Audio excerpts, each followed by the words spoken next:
my title of the talk is App Development with React Native and Expo. So what actually is React Native? On their homepage they state that with React Native you don't build a mobile app or a hybrid app, but rather you build a real app that's indistinguishable from an app which was built with Objective-C, Java, or more recently Swift and Kotlin.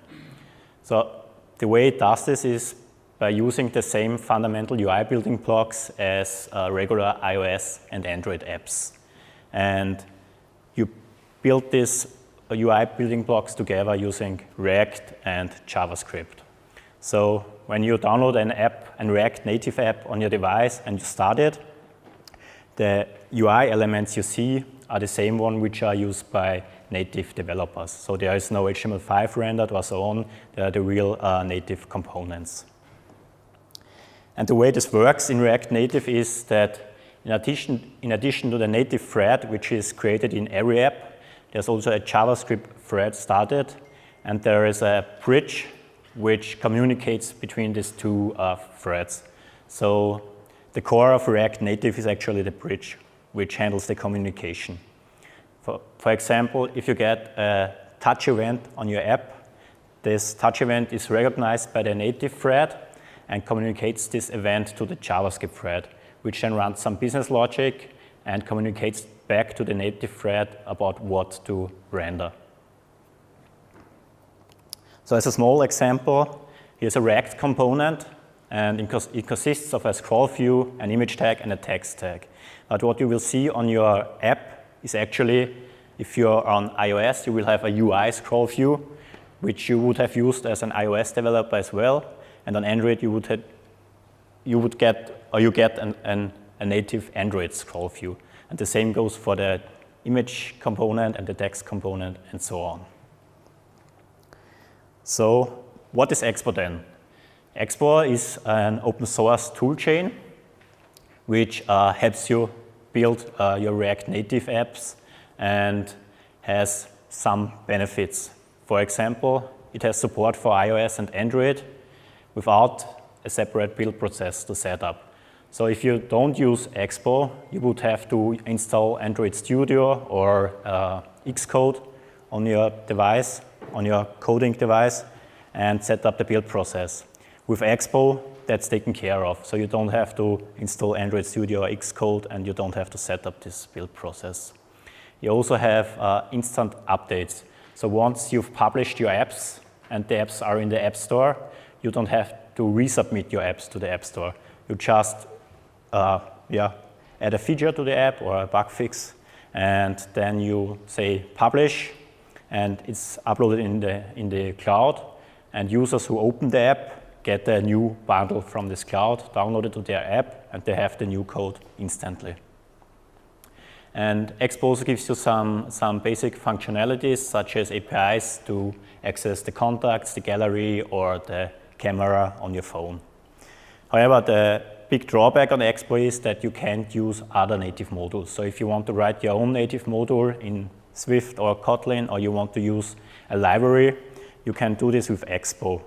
What you have to do then is you have to detach, then you lose some of the benefits. So then you would have to set up your own build process, for example. But yeah, so there's a solution. So if you need to use a native module, you have to detach, and you can go further. All right, so that's for the talk.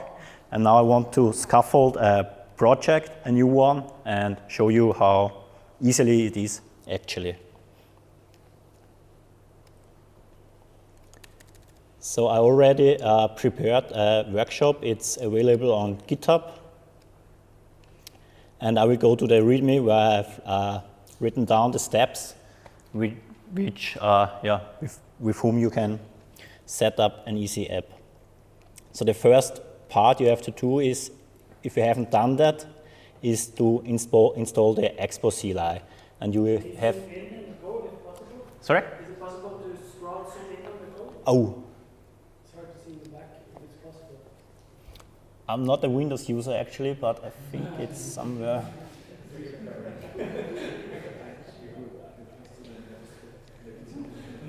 Okay. It's not possible, or maybe it's size, if you right click. Ah, it popped an error message, but it still worked. And here as well. Okay. So the first step is to install the Expo Cli, which I've already done because I already used Expo on this laptop. And the second step would be to install a node. But you also have to do this once. And then you can start by creating a new project by saying Expo and init. So this can take a few seconds, and then it will ask us to choose a project name, and if you want to use a blank project or if you want to use a project which already has navigation built in. So you can also choose the second project, then you already have an app which has navigation built in, and you have two views where you can switch from one to another. However, for this project, we will start with a blank screen project. Oh, okay, this was, okay.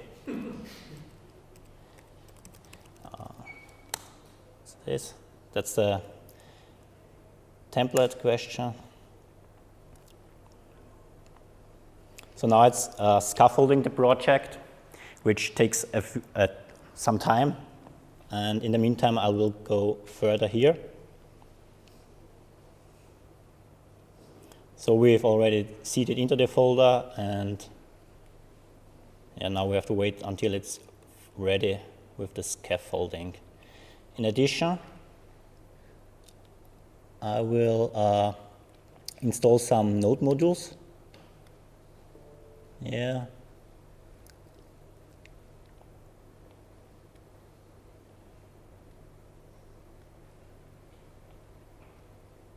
So normally when I do some JavaScript projects, I always add Typescript because it gives me some benefits, and I really don't think there are any big drawdowns to this.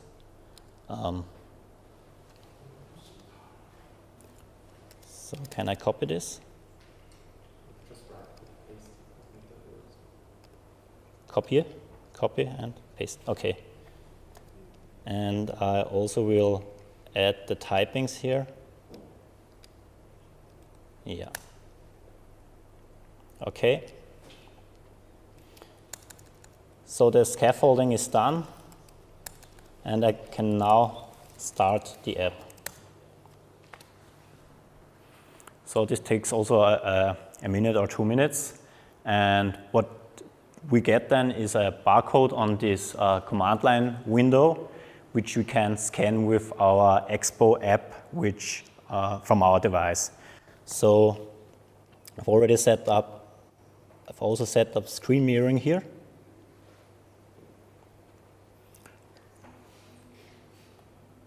Okay, still works. And there's this Expo app on the top left, and we can open this app, and we already got the barcode here, which is now very big.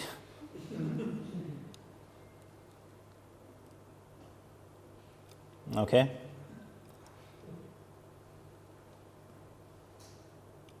But there's another window which popped up. So when you start the Expo Cli, it prints out the barcode on the command line, but you also get this window here where you see some console log statements, and there's also this barcode. And now on my device, I can scan this barcode, and it starts building the project. So this also takes 1 minute for a new project, and once you've built it, it does only build the changes, and that's a lot faster then. So we already see that it's working.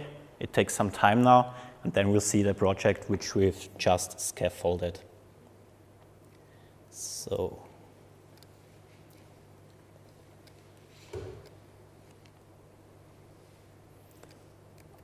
I also can start my coding editor now.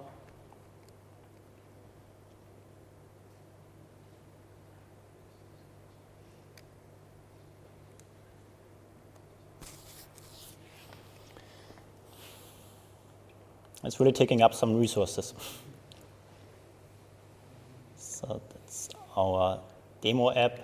And we have here our app.js file, where we have one view wrapped, or one text component wrapped from a view component. And it just says open up app.js to start working on your app. So that's what we should see here after the build is complete. So until that's finished. Can you make a white theme? Sorry? Can you make a white theme in this code? Ah, A live theme? yeah, I think I can do that.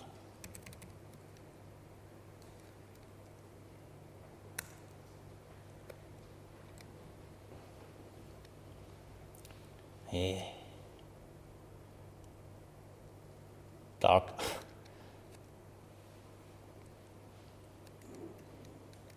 I think there's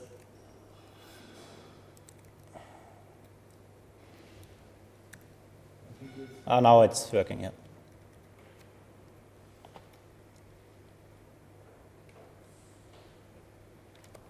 It's better? Yeah. Okay. So in the meantime, our app built, and now we see this this text component on our phone. So, and if we decide to add some text here, then we will see the result of this change more or less immediately on our phone. So, as a next step, I was going to add Typescript. Come on. And we've already installed the dependencies for that. So every TypeScript project has a tsconfig.json file.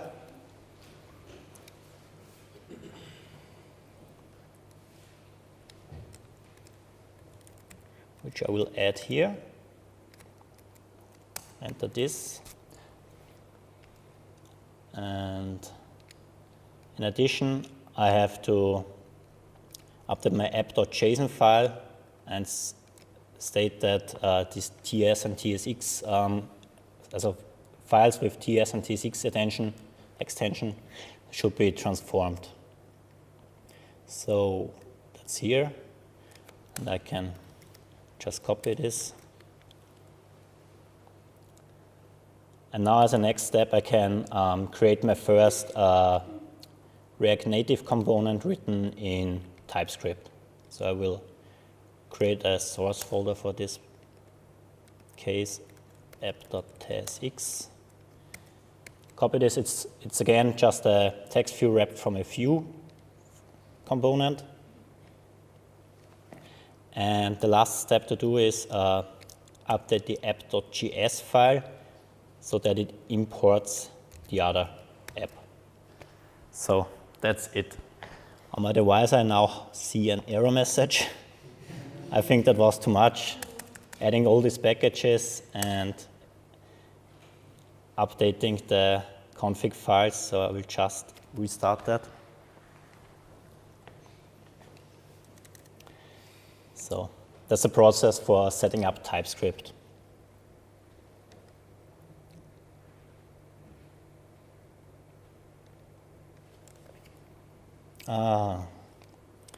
I've installed the node modules into the wrong folder.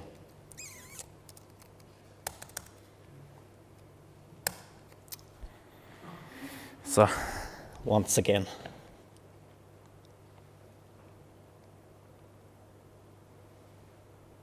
So once that's finished, it should work. And then, yeah, okay. And then as a next step, I want to add the React navigation. So what we then will have then is two views, and we will see how these two views communicate with each other. So for this, I also have to install a node package. So this is just one navigation library. I used React navigation, but there are other navigation libraries out there, such as React Router Flux and a few others. But this one is pretty nice, so I will use it here as well.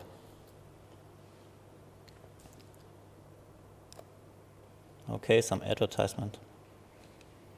So we'll now add this dependency as well.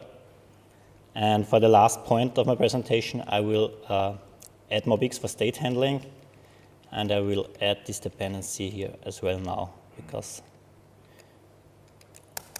then we've done the installation part. Okay, the Expo project is back up and running. So we see our app here.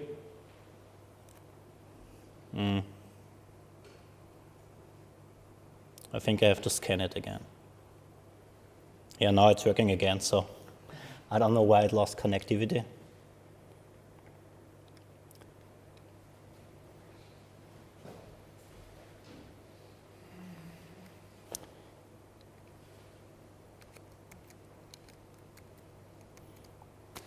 So in order to use React Native, what I did was to import the create stack navigator from this library, and in this app.tsx file, I make a default export of this create stack navigator, and as the first route, I set home to home screen, and home screen is this component above, which just wraps a text component with home screen on it. And as a next step, I can add a second component and set up navigation between those two components.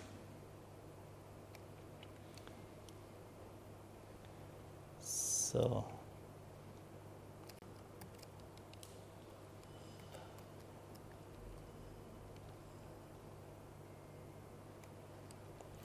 we see that we now have two routes, the home screen and the detail screen. And as the initial route, I set the home screen. So when the app first starts, it chooses the home screen as the default screen. And when we take a look at the home screen, there's an issue here. I need to import this as well.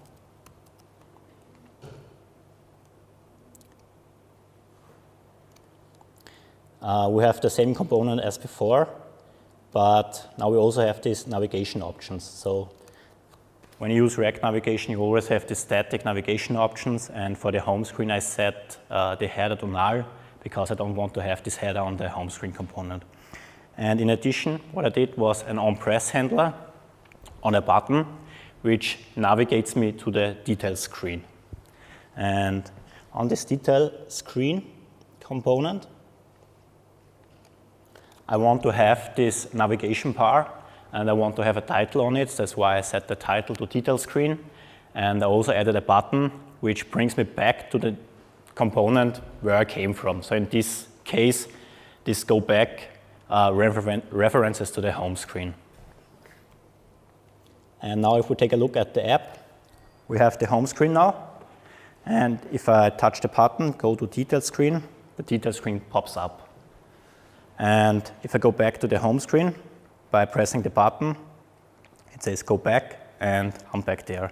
And I also can use this back button up on the left with this nice effect. And yep, now we have two components and a navigation.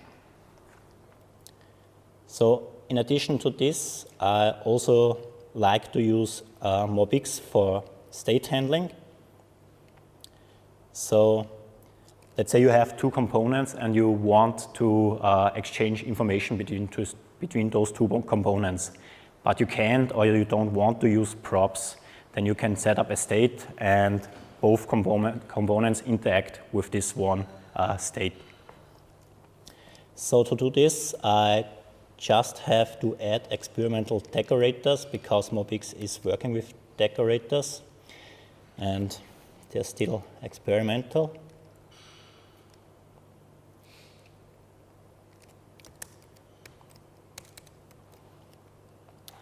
And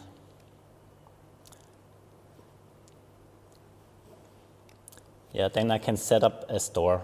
So just copy this.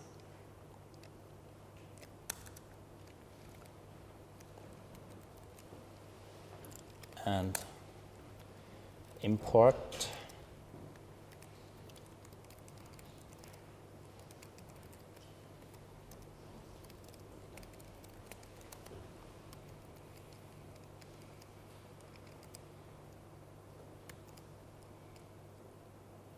Okay, it still don't know MobX.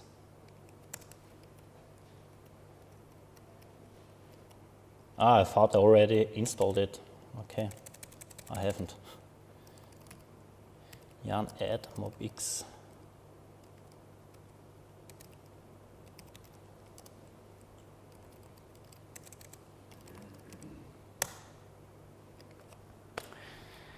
So I have to install two packages. One is just the MobX store, and the other is the binding to the React library.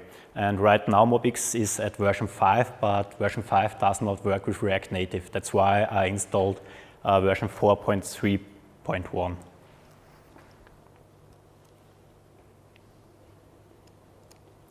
So, and then I want to have a store where I just save a color. So what I want to achieve is that on the detail screen you can enter a color, and this color should be the background color of the home screen. And in order to communicate from the detail screen to the home screen this color, I have the store with just one variable color, and by default it's set to white. And I also have a set color function, which can be called, which can be called by the components to set the color. And here I create one instance of this store. So that's now installed.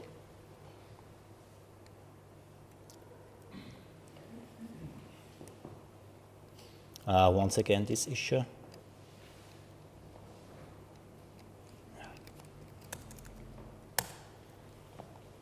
Normally it works good. I don't know why it does not do so right now. Yeah, probably. Okay. So, and then the way to interact with the store is from the detail screen. I will have an onChange text event where I set the store. Okay, one step back. I have this state on the detail screen component, which gets initialized with the color which is stored in the store right now. So in this case, it's white. And then on the onChange text handler, I will update the state of the component. And finally, when you hit the submit button, the color will be submitted. So that's, I think that's missing here in this description. So I'll walk you through the final source code because it's the same. Row.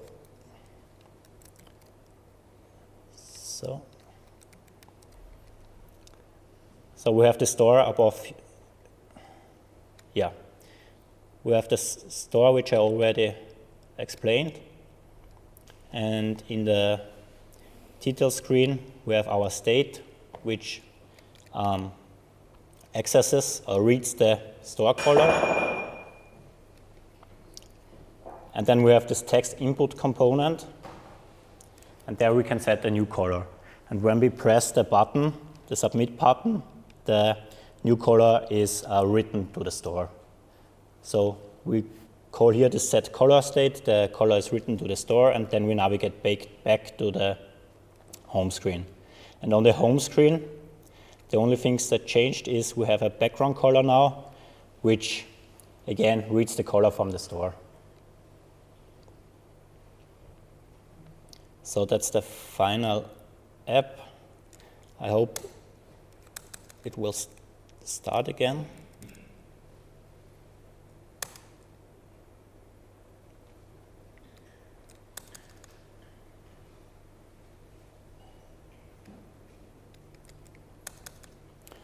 And I think that's fine. I think it's a nice setup for a small app. So you have the navigation part, and you have a store with which you can communicate between components. And that's all you need to get started, basically.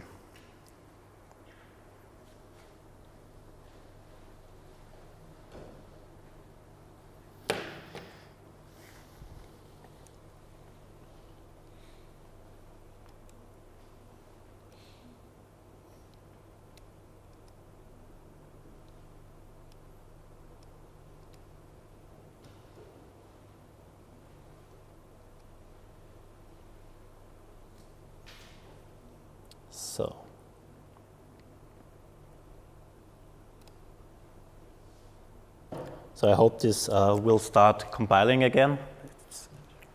It's at 0%. Let's see.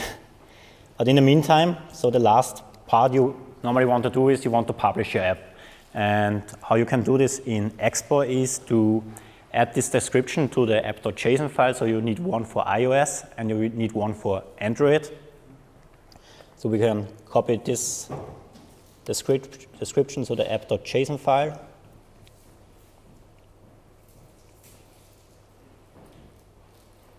Let's say at the end, iOS is already here. I will overwrite this.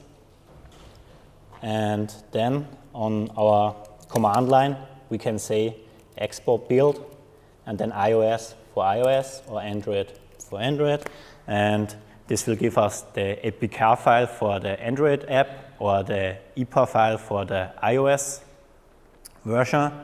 And yeah, with this final package, we can go to the app stores, upload it there, and then it's published. So that's the way we can work with Expo.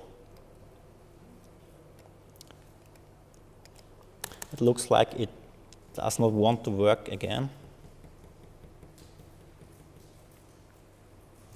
I think we need to run off soon, so maybe we can direct people to check it out themselves. Yeah. It's not a quick fix.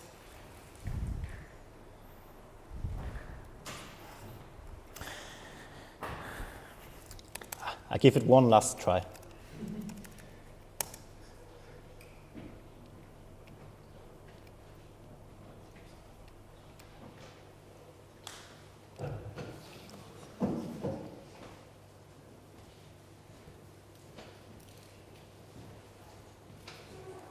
So if it does not work, you can check it out on GitHub and you can play through the workshop by yourself.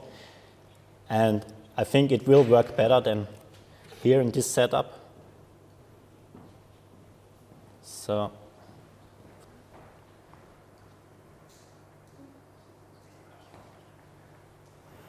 I think that's always the problem with live coding and having devices connected and so on.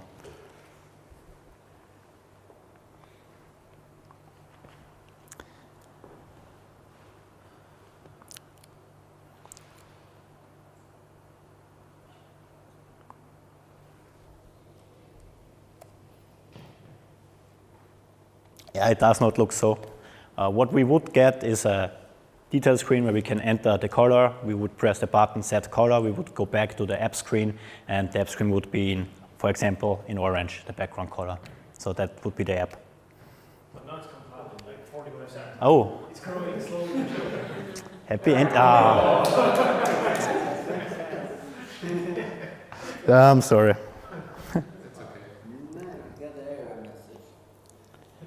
I think that the important parts, it worked. So we saw how we can scan the app, how the app does look on your phone and how you can interact with it.